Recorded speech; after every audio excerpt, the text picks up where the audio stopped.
Yeah, I understand. I'm actually out of breath right now with all that. I was hyperventilating a little bit there. Dory. I finally stopped once we get out to the main street. Sure, Dory.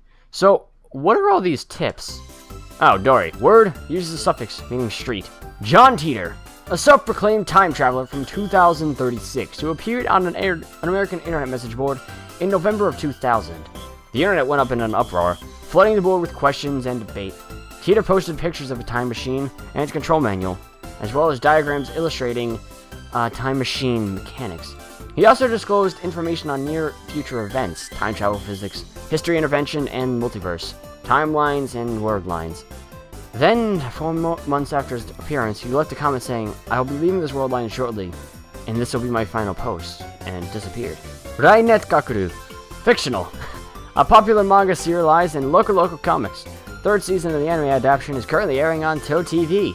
Although the series is ostensibly aimed at children, the realistic themes depicted also appeal to adults. More and more children are learning about the internet through this anime, and it has reached the point where some scholars claim that children are better informed than the parents with regard to the internet issues. Some people are even calling this new generation Rainet children.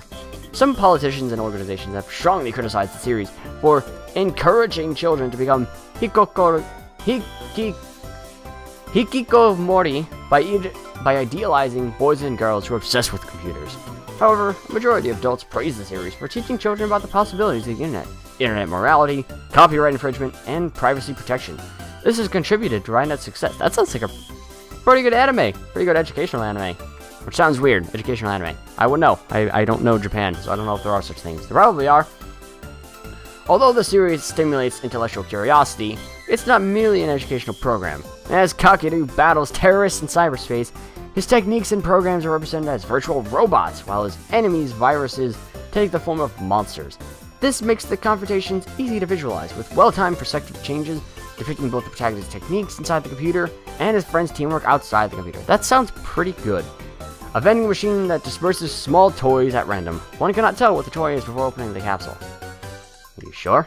Electromagnetic wave. Other. Waves that exhibit properties of both electricity and magnetism. First formally postulated by Maxwell in 1864, sorry, a little later than that. The electric field and magnetic field's oscillations cause them to mutually propagate each other, resulting in a wave that radiates through the surroundings. This is why it's called electromagnetic radiation. EM waves are divided by frequency turned into radio waves, infrared light, visible light, ultraviolet light, X-rays, and gamma rays. True name, Chunibyo. The name that describes one's true essence, soul name. The organization is the organization. Nothing more, nothing less. Its formal name is something else. But even uttering that name is a death wish. For that reason, all who know of its existence call it simply the organization. Well, that's interesting. Well, hold on, what was that? B? Oh, I can, Oh, holy shit! 189! Okay, that is a lot of things you got there, pal. Anyways, back to the world where someone was just murdered. My chest pounds. My breathing labored from running down the stairs at full speed. Hey, what happened? You look really pale. Mary doesn't seem to comprehend the situation. I guess it's because she didn't see the body. She's not even breathing hard. She looks slow, but she's actually pretty fast on her feet. Someone died. Huh?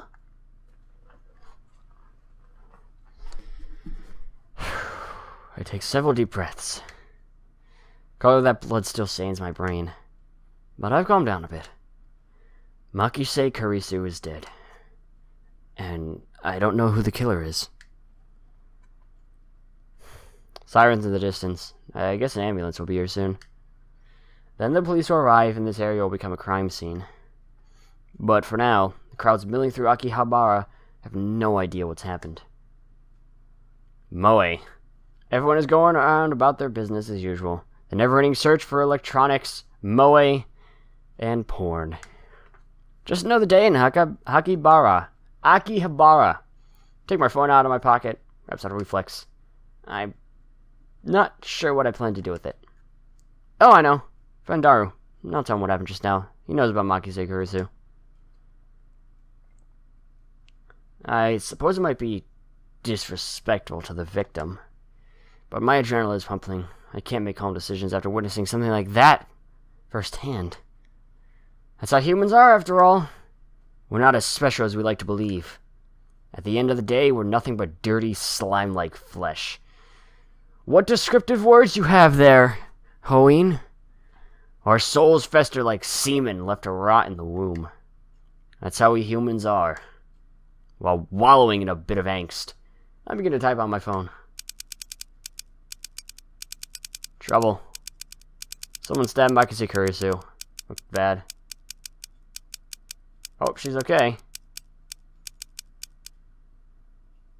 Don't know who.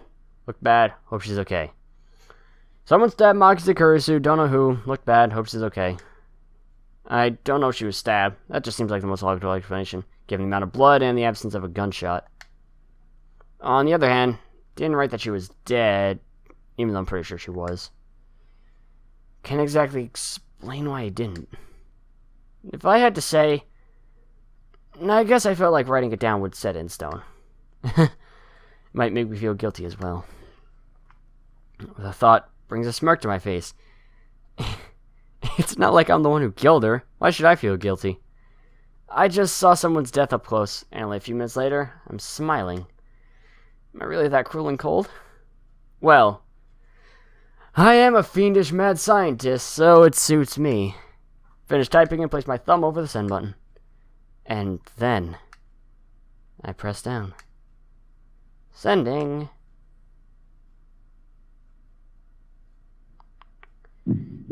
Huh? Okay.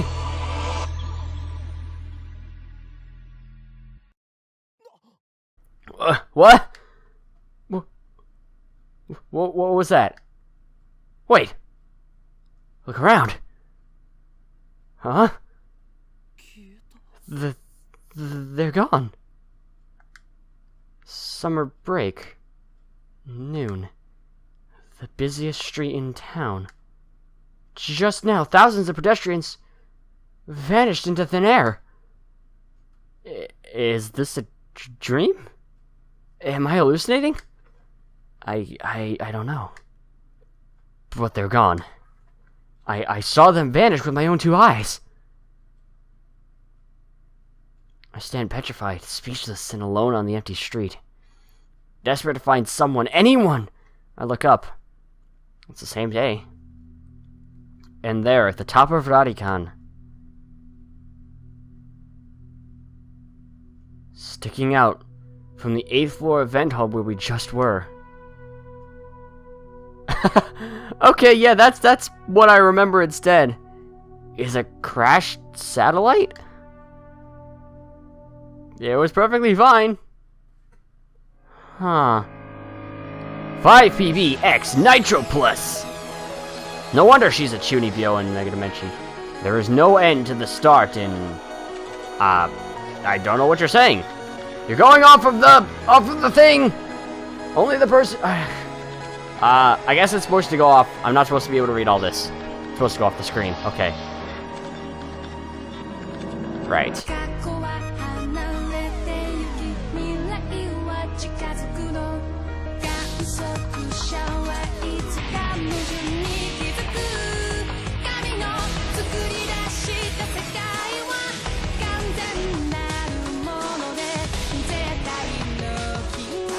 Amene Suzuha.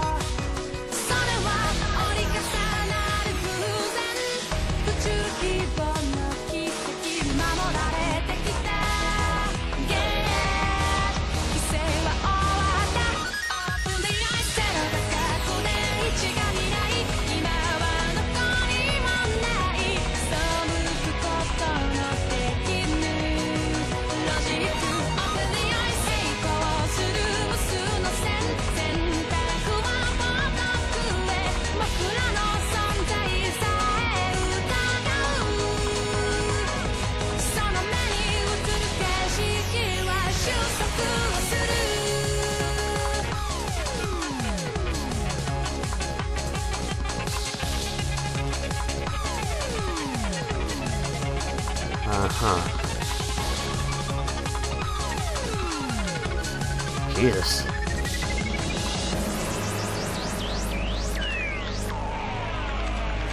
Steins Gate. What have we gotten ourselves into this time? Prologue of the beginning and the end. Chapter 1, Time Travel Paranoia. Hey, you. Can you see us? Why won't you answer? I'm asking you a question. Yes, you on the other side of the monitor. Your silence only strengthens my hypothesis.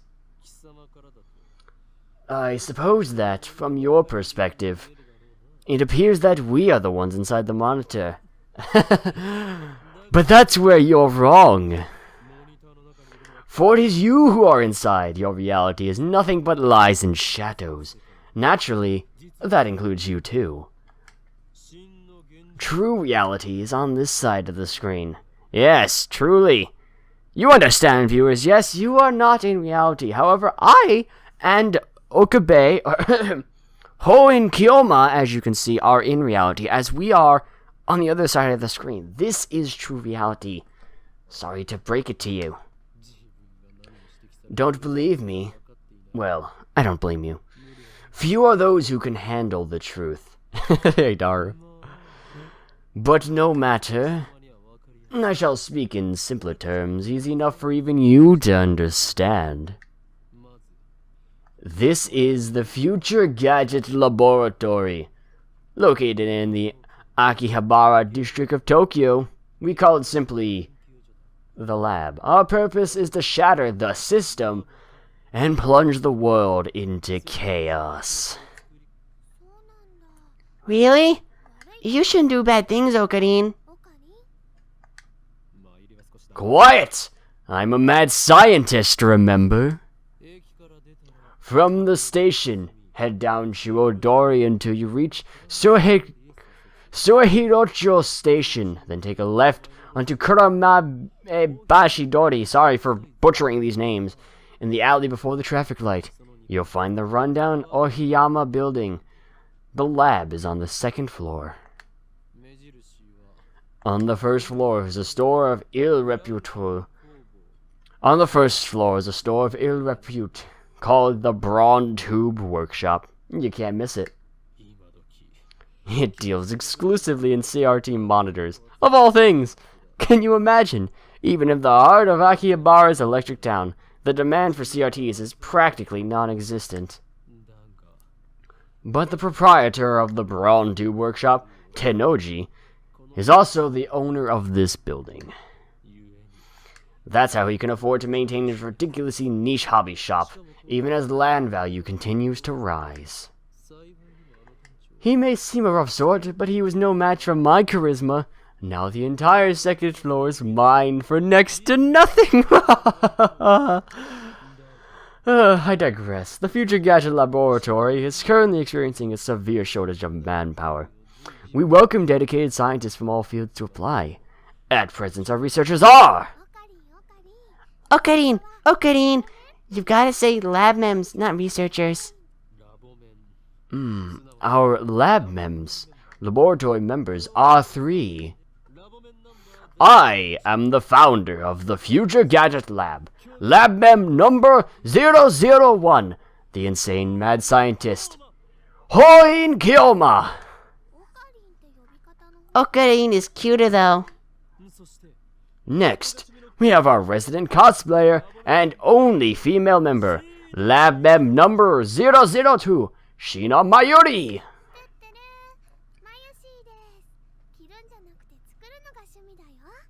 Toot-toot-oo! Call me Mayushi. I like making costumes more than wearing them. And last, we have our resident Supahaka. Lab mem number 003. Haishida Itaru.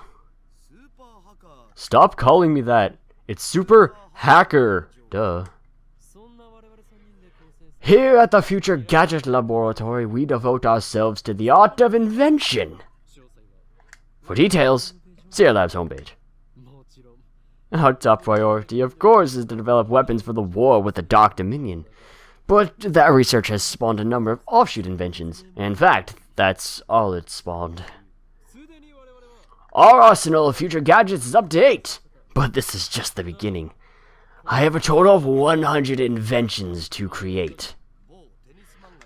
Like in that tennis manga, right? I get it. No! It's the number of earthly desires and mortals. You at-channel junkie. And I thought I told you not to interrupt me when I'm talking! Yeah, wouldn't want to interrupt you talking to yourself. I'm not talking to myself, can't you see? I'm talking to the person behind the monitor! Yeah, try to explain that to the people watching this. Or the people that watch me. Or the people that hear me rather that I'm recording this. To you people behind the monitor! Explain this! How can I explain that I'm conversing my feelings, my emotions, my innermost thoughts to you people? They'll never understand. Ah, he just grinned. What are you grinning about? Damn you! You don't even exist outside that monitor! Just say don't look at me. I don't think that's gonna work. It appears our attempts to communicate have failed. It's sad to see someone so deeply in denial of reality. Maybe they think we're in the game? I doubt it's even occurred to them. But aren't your 2D girlfriends the same way? That's different. Those girls are my wives. Nobody cares about your harem. But Mayushi touched upon a very interesting theme, you know? What if we're actually just characters in a game? Anyway, we can know for sure. No. Come on! Such questions are meaningless. Our time is better spent thinking of ways to destroy the system. Nice chunibyo, bro. Jesus, this music. Though, Halloween Kilma does have a point. There really is no point in thinking if we are in a reality or if we're just inside a game.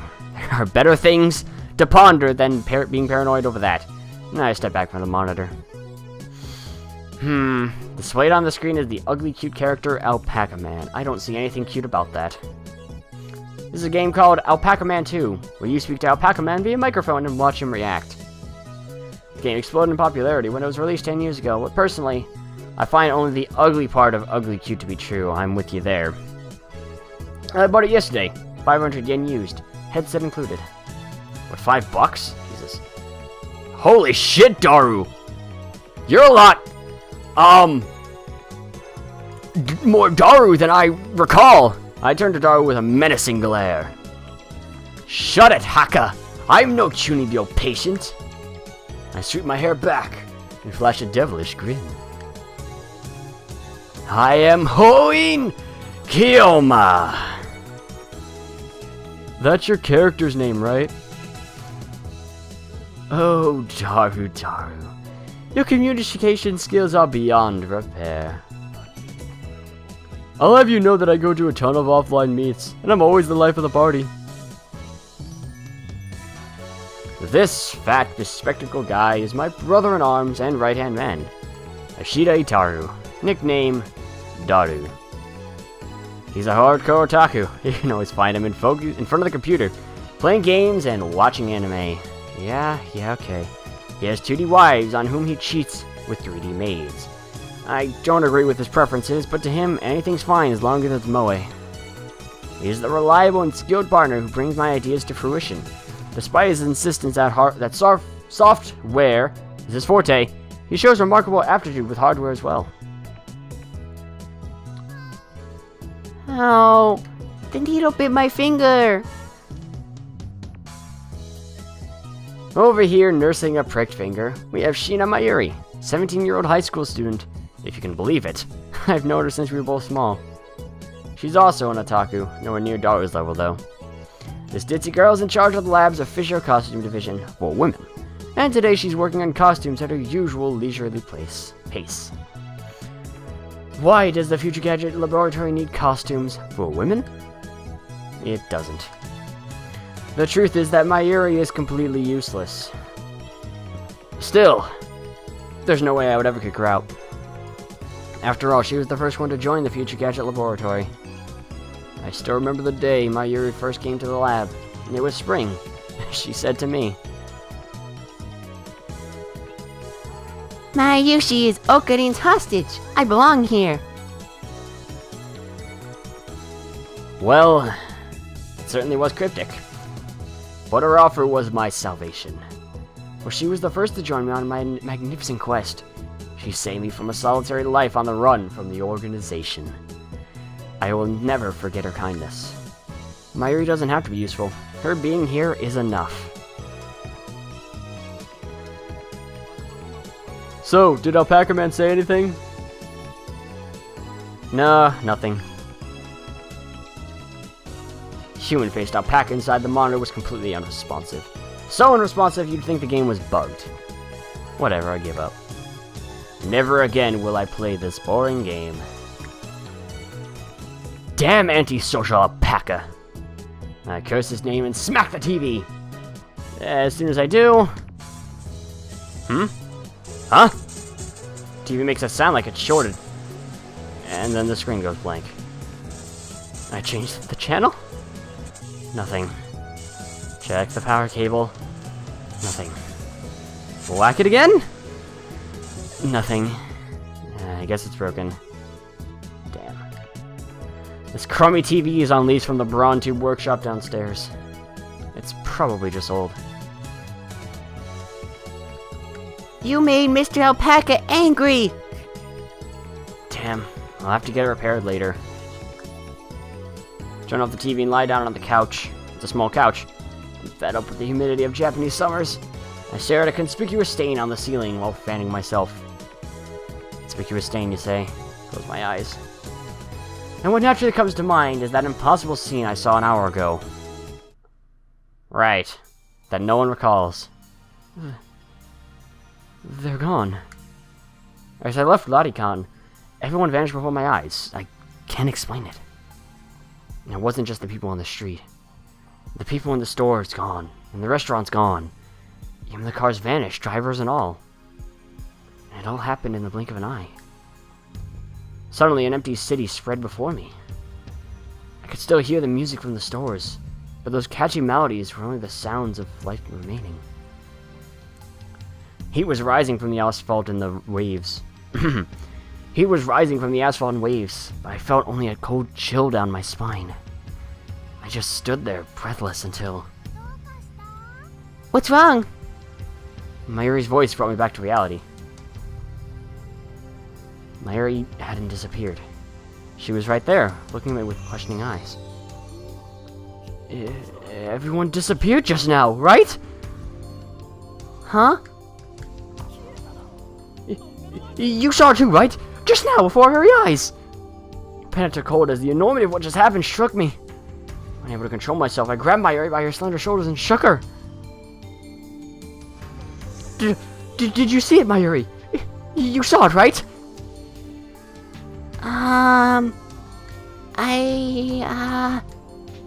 Mayuri's head flopped back and forth from my shaking.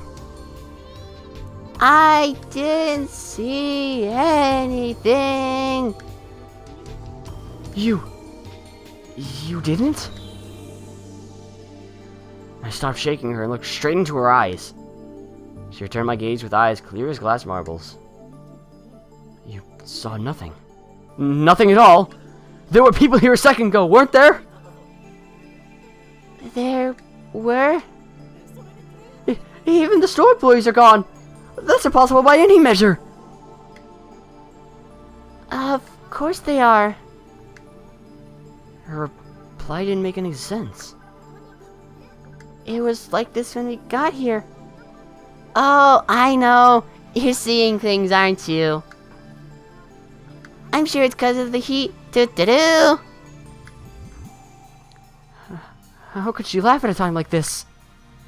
I always thought she was a bit strange, but maybe her brain is actually broken. I realized that she couldn't help me.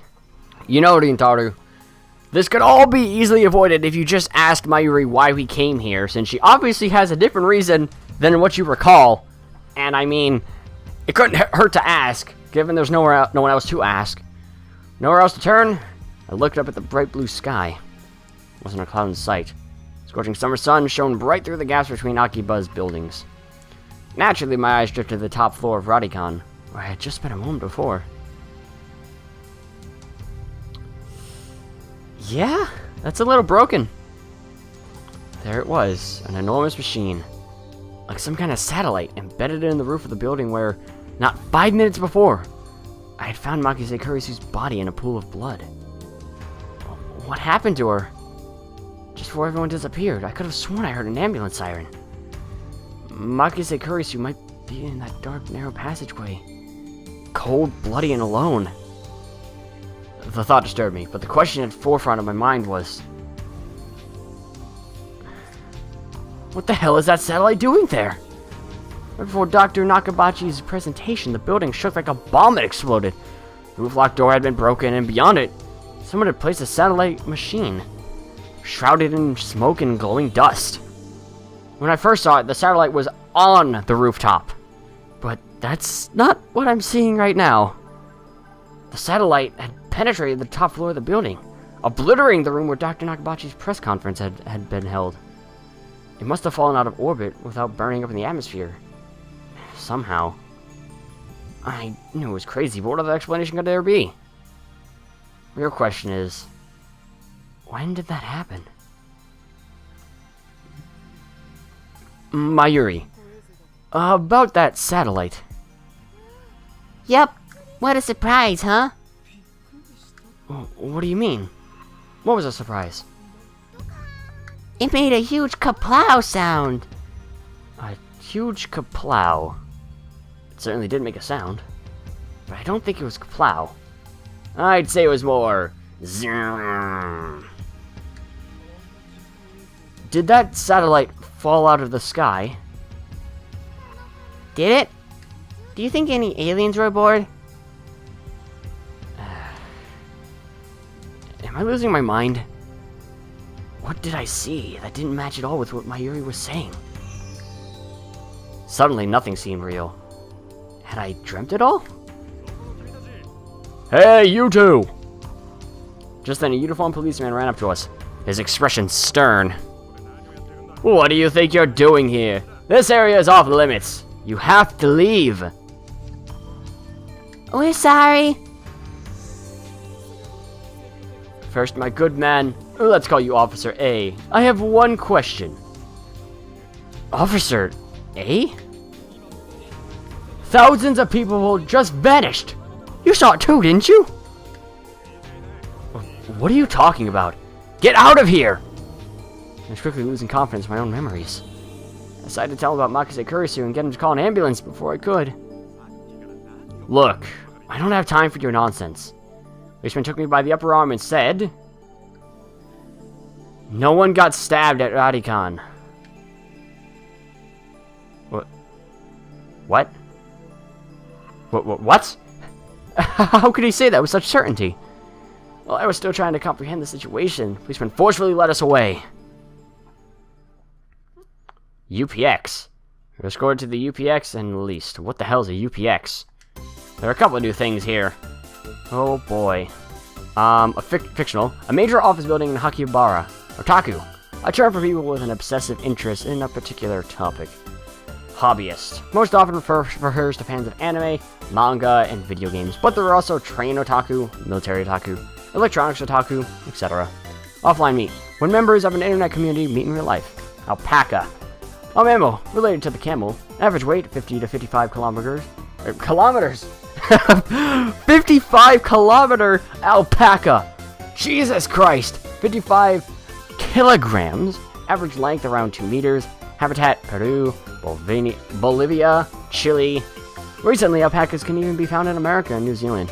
Unlike camels, alpacas do not have humps. Their bodies are covered with fluffy fur. Due to their strange long necks and charming faces, they have some popularity as an ugly yet cute animal. Chunibyo, literally 8th grade syndrome, a term referring to a mindset exhibited primarily by teenage males, also used as a derogatory term to refer to older people who still exhibit this mindset. Characterized by an affected attitude of nihilism or cynicism, extreme self-centeredness, delusions of power or superiority, and a consuming fear of being treated as a child. The person exhibiting these symptoms believes that they are cool, but most observers find them pathetic. Cutie Girl, a female character in an anime, game, or manga. Don't look at me. On the internet, it is an unwritten rule to say this whenever you see an image of someone or something looking towards the camera. Right, don't look at the camera. @channel, fictional. Japan's most popular message board. Covers a wide variety of topics from hacking to cooking to anime to current events. So that would be 4chan, right? I would assume. Super Hacker, a tremendously skilled hacker, or at least someone who claims to be one. The threat, my friend's a hacker, so he can easily find out who you are, often appears during arguments on the internet. People mockingly call the obviously non-existent hacker a haka. Cosplay. An abbreviation of costume play, didn't actually know that, though I probably should have assumed. To dress up in costume, most often as a fictional character. People who cosplay are called cosplayers, which can be shortened to layers.